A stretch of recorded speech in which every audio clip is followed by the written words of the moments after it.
올해 추석 연휴에는 예년 명절보다 2배 이상의 병의원이 운영됩니다. 응급의료 상황을 대비해서 총력을 기울이고 있는 건데 의료계 일각에서는 복귀한 전공의 명단을 게시하는 이른바 블랙리스트 논란이 불거지고 있습니다. 관련 내용 김성훈 변호사와 함께 짚어보겠습니다. 어서 오십시오. 어서 오세요. 안녕하세요. 네, 말씀드린 것처럼 올해 추석 연휴에 예년 명절보다는 2배 이상 병의원이 많이 연다고는 하는데 그래도 내가 추석 연휴에 당장 아프면 어떡하지 걱정하는 분들이 더 많으신 것 같아요.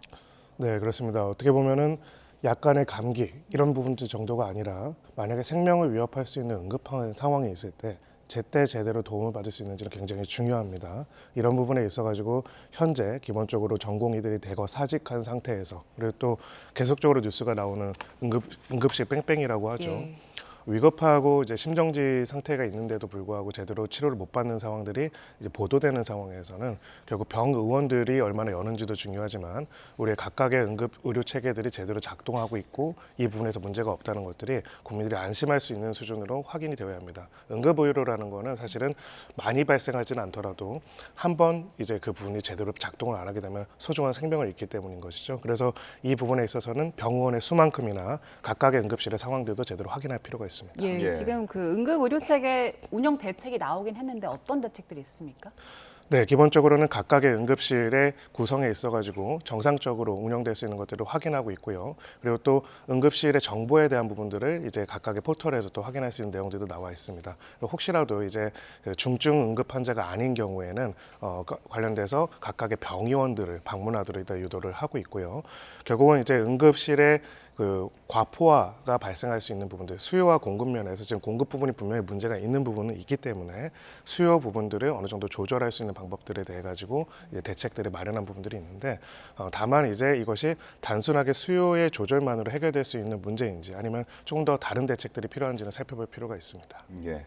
워낙 이제 귀성 귀경이 잦다 보니까 이동하는 경우에는 오랜만에 그 동네를 찾는 경우가 많잖아요. 그러면 어떤 병원이 어떻게 문을 열고 있는지 좀 헷갈리는 경우가 많은데 확인하는 방법이 있습니까? 네, 이제 아주 급한 상황인 경우에는 이제 119에 그걸 확인을 하는 게 더 필요할 수가 있고요. 만약에 이제 응급의료가 아니라고 하더라도 그 주요 포털, 뭐 네이버나 다음 같은 곳에 응급으로 이제 검색을 하면은 기본적으로 이제 관련돼서 어느 병원들이 열고 있는지 관련된 부분을 확인할 수가 있고요. 또 긴급 전화로는 129도 활용을 할 수가 있습니다. 그래서 기본적으로는 이제 지금 각각의 상황에서 각각의 사정과 이제 증상에 맞는 병원들을 찾을 수 있도록 할 필요가 있고요. 일단은 제일 중요한 거는 생명의 위협에 있어가지고 생명의 안전에 직접적으로 영향을 미칠 수 있는 중증 응급 의료에 있어가지고 특별하게 차질 없이 돌아갈 수가 있는가 이런 부분들이 지금 있는 전체적인 분산 대책과는 별개로 또 검토될 필요가 있습니다. 예. 최근에 그 의대생 의사 커뮤니티에 폐륜 발언이 나오면서 많은 분들이 충격을 받으셨는데 뭐 응급실 돌다가 죽어도 감흥이 없다 이런 폐륜 발언들 나왔는데 이게 법적으로 처벌이 가능합니까?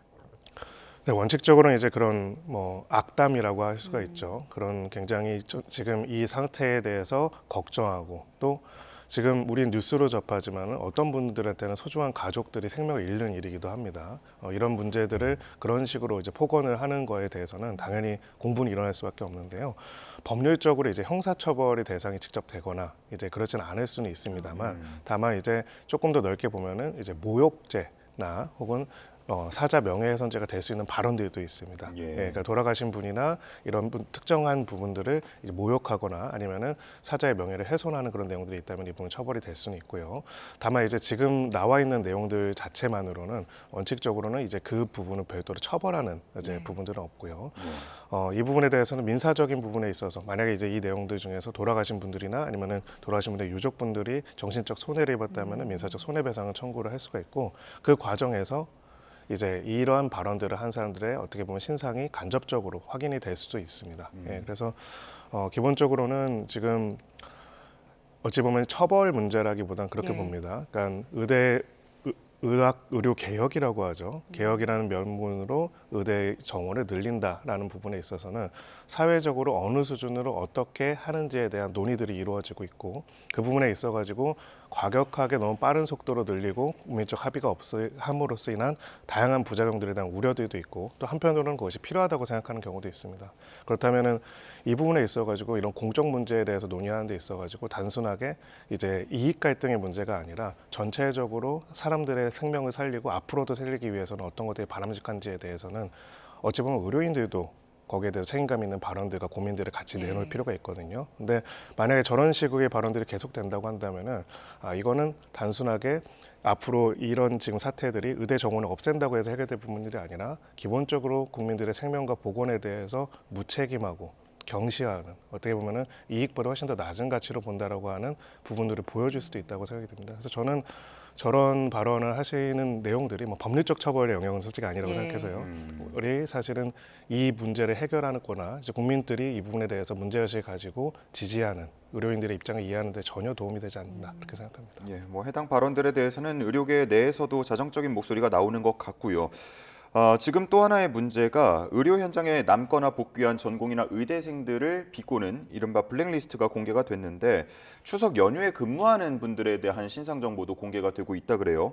뭐 온라인 조리돌림, 신상 털기 이렇게 볼 수가 있겠는데 검찰이 스토킹 범죄로 보고 있다고요? 네, 스토킹 범죄 처벌에 관한 법률에 따르면은 기본적으로 특정인의 개인 정보나 위치 정보 같은 내용들을 정보통신망에 올려가지고 공개하는 것 자체, 이것 또한 중요한 스토킹 행위로 보고 있습니다. 그런 부분에 있어서 이제 감사한 의사라는 이제 명칭으로 이제 현장 근무하는 의사 정보들을 모은 뒤에 매주 업데이트하고 그것을 응급실 부역이다 이렇게 표현하면서 하는 내용들과 또 거기에 대해서 댓글로 이제 각각의 의사들에 대해서 모욕적인 표현들을 하는 부분들이 이제 발생을 했고요. 예. 이거는 형사적인 처벌 대상인 범죄입니다. 어. 스토킹 처벌 등에 관한 특례법에 따라서 처벌될 수 있는 범죄일 뿐만 아니라 기본적으로 구체적인 의사들에 대해서 의료인들의 개인정보에 대해서 유출했다면 개인정보보호법 위반이 될 수도 있고요. 이 부분에 대해서 모욕적인 표현을 썼거나 만약 명예훼손을 했다면 이거는 사실적시 명예훼손뿐만 아니라 또 허위사실적시 명예훼손이나 모욕죄로 처벌될 수 있는 범죄 행위입니다. 굉장히 부적절한 행위일 뿐만 아니라 기본적으로 저는 이제 묻고 싶은 게요. 어쨌든 이유와 목적을 떠나서 지금 의사들이 이런 개혁 방안에 대해서 반발하고 있는 부분들이나 이 속도나 방법론을 어떻게 풀어야 하는지에 대한 대안들에 대한 모색은 필요한 부분이 있는데 지금 오늘도 이 순간도 응급실을 지키는 의사들이 있기 때문에 우리들이 안심하고 생활을 할 수가 있고 그분들이 있어야 사실은 생명들이 지킬 수 있는 겁니다. 근데 적어도 그 갈등의 과정에서 그 자리를 지키고 계신 분들에 대해서 이렇게 모욕적인 표현들을 하고 그를 괴롭히는 부분들은 강력하게 형사적 처벌이 필요하다고 생각하고요. 실제로 이제 수사가 진행이 되고 이 부분에 대해서 스토킹 혐의로 이제 구속영장이 청구됐다라고 합니다. 그러면 기본적으로 영장 실질심사에 나오게 되겠죠. 신상도 저는 어느 정도는 간접적으로는 이런 사람들이 어떤 사람들인지 오히려 반대로 확인해야 한다는 생각이 듭니다. 이분들이 나중에 어디서 의료 행위를 할까요? 여기서 의료행위를 하겠죠. 그러면 지금 생명을 지켜서 오늘 내일 가족들이 잃을 수 있는 사람들, 응급실에 오는 사람들, 그 사람들을 지키고 치료하기 위한 의사들을 이렇게 괴롭히고 이렇게 모욕하는 사람들이 어떻게 도대체 국민들의 생명을 지키는 의사가 될 수 있겠습니까? 그래서 이 부분에 대해서는 강력한 실형으로 부분들에 대한 처벌이 이루어져야 한다고 생각합니다. 지금 정원 방안에 대한 논의, 이걸 개혁의 속도를 조정하고 사회적인 합의를 하는 것과 별개의 문제라고 생각합니다. 예. 이렇게 블랙리스트를 작성하는가 하면 그 명단에서 이름을 빼주겠다 하면서 뭐 거래를 제한했다는 의혹도 나오고 있습니다. 관련해서 의사협회가 입장을 밝혔는데 이런 블랙리스트 작성이 일부 의사들의 일탈이다. 그리고 절박함 때문이다. 이런 입장을 밝혔습니다. 사법부에서는 이런 절박함 때문이다라는 말을 어떻게 받아들일까요? 전혀 받아들이지 않을 것이라고 생각을 하고요. 기본적으로는 의사협회 차원의 대부분의 의사들의 입장이라고 저는 생각하지는 않습니다. 그래서 이제 그 부분에 대해서는 대부분의 의사들의 입장이 아니라는 것까지는 존중이 되는데 절박함 때문이라고 한다면은 저희가 네, 지금 이제 응급실 앞에서 이제 자기들 가족들을 기다리고 있는 사람들의 절박함만큼일까요? 근데 어떻게 그런 부분들에 대해 가지고 적어도 의사들의 전체를 대표하는 분들이 이 문제에 대해서 굉장히 심각하게 생각하고 부끄럽게 생각하고 문제를 해결하기 위해서 노력해야 한다고 저는 생각합니다. 결국은 어느 정도의 의대 정원을 할 것인지, 어떤 방식으로 개혁을 할 것인지는 민주공화국에서 시민들의 마음을 얻어야 할 수가 있는 겁니다. 예. 시민들의 마음을 얻으려면은 결국은 어떤 방법들이 시민들의 건강과 안전을 지키는 가장 좋은 방법인지에 대한 논의가 되어야 하고요. 거기에 대한 진정성을 보여줘야 돼요. 근데 저런 방식은 전혀 그런 것이 아니거든요. 저게 공식적인 입장이 아니고 일부의 입장이고 잘못된 것이라면은 그 잘못을 스스로 정죄하고 스스로 조정하고 문제로 제기하고 인식하는 것이 사실은 국민들의 그 진정성을 보여주는 것이지, 오히려 그런 부분들에 대해서 변론하는 입장이 이렇게 된다면은 국민들 입장에서는 이러한 지금의 문제점들을 단순하게 개혁 방안에 대한 전문가들의 입장으로 보는 것이 아니라 굉장히 오해할 수밖에 없습니다. 예. 계절도 바뀌고 날씨도 바뀌고 여러 가지 시간이 지나가고 있는데 장기화될수록 갈등의 골이 깊어지는 것 같아서 상당히 걱정이 큰 것 같습니다. 자, 주제를 바꿔보겠습니다. 이번에는 도이치모터스 주가 조작 항소심 결과를 볼 텐데 재판부가 피고인들에게 대거 유죄를 선고했습니다. 그중에서도 역시나 주목받았던 건 이른바 전주죠. 손모 씨의 방조 혐의가 유죄로 인정됐어요. 네, 그렇습니다. 기본적으로 손모 씨의 방조가 1심에서는 무죄 판단이 됐는데 2심에서는 이런 주가 조작 정황을 인지한 사실들이 몇 가지 확인이 되고 또 그런 부분들을 바탕으로 해서 결론적으로는 주 세력이라고 할 수 있는 주포 김모 씨 세력들과 직접적인 연락을 했을 뿐만 아니라 금전적 손실에 대해서 심하게 추궁하기도 했고요. 매도하지 말라라는 구체적인 주가 조작 행위에 대한 요청을 수락하고 또 주가 하락 방지 등 그런 방식으로 요청을 수락함으로써 주가를 임의적으로 조정하는 과정들에 참여한 부분들이 인정이 돼서 예. 결국 방조 혐의가 인정돼서 유죄로 선고가 됐습니다. 예. 사실 관심은 이제 이 판결이 김건희 여사에게 어떤 영향을 미칠지 이 부분이잖아요. 근데 항소심 판결문에 김건희 여사 그리고 모친 최은순 씨가 1심 때보다도 더 많이 언급이 됐더라고요. 네, 그렇습니다. 결국은 1단계 주가 조작이 있었고요. 그 다음 단계로 2차 주가 조작이 있었습니다. 지금 이 1차, 2차의 주가 조작에 사용된 계좌가 여러 개가 있는데 이 1차, 2차에 모두 사용된 계좌로는 몇 개가 없고 예. 그 몇 개가 안 되는 것이 김건희 여사와 또 김건희 여사의 모친의 계좌라는 점이 언급이 됐고요. 기본적으로 이 과정에 있어가지고 관련된 구체적인 주가 조작의 가담과 방조 여부를 직접적으로 판단하지는 않았지만은 상당 기간 동안 이 거래들이 이루어졌다는 부분들이 있고 또 직접 그 내용은 아니었지만 권 회장 이제 이 사건에 예. 있어가지고 도이치모터스의 대표로서 주가 조작에 관여한 혐의로서 유죄가 1심에서도 인정되고 2심에서도 인정이 되는데 예. 이 사람이 혐의점을 판단하는 과정에서 결국은 일부 계좌에 대한 직접적인 어떻게 보면은 거래 사실에 대한 사전적인 보고 및 사후적인 보고 및 승인에 관련돼서 김건희 여사가 직접 증권사 직원이랑 통화한 녹취록이 일부 공개된 부분들도 있습니다. 그래서 결론적으로는 이 사건에 있어가지고는 직접 혐의점에 대해서 판단하고 있지는 않지만 해당되는 주범들에게 이제 1단계, 2단계에 있어가지고 수십 차례 이상 계좌가 사용됐다는 것, 그리고 두 번째로 직접 김건희 여사가 이 거래 주가 조작 사실에 대한 인지 부분들이 나타나 있지는 않지만 해당되는 주범들이 전주라고 할 수 있는 자금을 제공하는 주체와 상당히 긴밀하게 소통을 해서 또 그 자금을 전달한 주체도 이 부분을 인지했다라는 이유로 그 손모 씨가 처벌됐다는 방법. 즉 한마디로 전주와 주범들이 어떤 관계를 맺는지에 대한 굉장히 중요한 단서를 제공했다는 부분들이 핵심적인 내용이라고 볼 수가 있고요. 예. 지금 나타나 있는 것처럼 기본적으로 증권사 직원에게 모든 것들을 이제 위임하고 이제 관련돼서 거래 사실에 대해서 전혀 몰랐다라는 부분들과 배치되는 다른 방식의 증거가 예. 일부분 확인된 부분들도 있습니다. 물론 정확하게 이제 이 방조 혐의가 인정이 되려면은 거래 사실 인지뿐만 아니라 주가 조작 사실에 대한 인지도 있어야 하기 때문에 이 부분은 수사로 밝혀야겠지만은 기본적으로는 이런 부분에 있어가지고 상당히 수사가 제대로 진행될 필요성이 있다는 것까지는 이번 항소심 판결문의 의미라고 할 수가 있습니다. 예. 그럼 뭐 앞서서도 말씀을 드렸던 것처럼 이 유죄 판결이 김건희 여사에도 영향을 미치는가 이 부분인데 어떻게 전망하십니까? 잠깐만요. 네, 이 부분에 대해서는 명확하게 이제 확인할 필요가 있는 게 결국은 주범들이 전주와 어떤 방식으로 관계를 맺으면서 범행을 했는지를 굉장히 자세하게 보여주는 게 2심 판결문이라고 보여집니다. 한마디로 수십억 원을 자금을 동원해가지고 주가 조작을 하도록 하려면은 결국 이 전주들과 주가 조작범들이 어떤 식의 소통들을 했는지를 어떻게 보면 적나라하게 보여주는 게 이번 2심 판결문이라고 볼 수가 있고요. 예.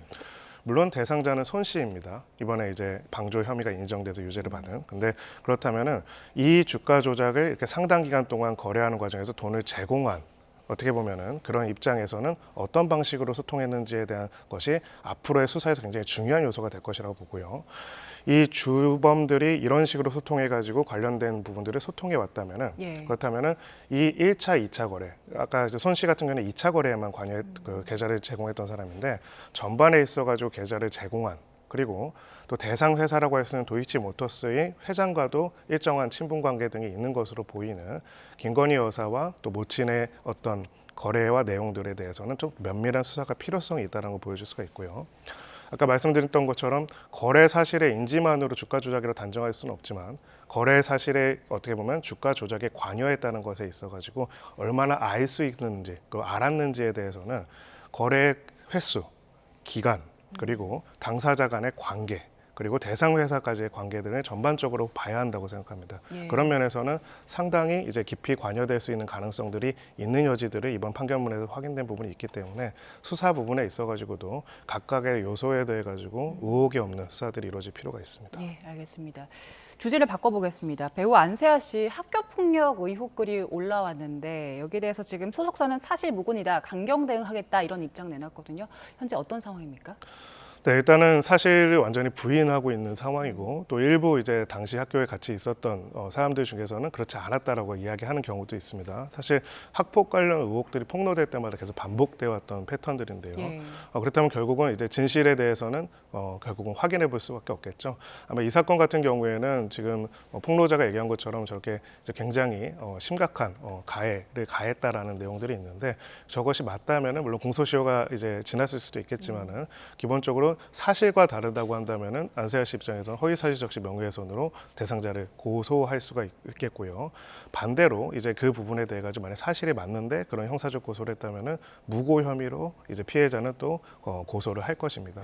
결국은 이제 이 사안에 대해 가지고는 수사가 진행된다면은 당시에 이런 학교 폭력 문제가 두 사람에만에 이제 인지되는 경우는 별로 없습니다. 예. 여러 당사자들에 대한 참고인 조사를 통해 가지고 결론적으로 객관적인 사실이 무엇인지 파악하게 될 것이고요.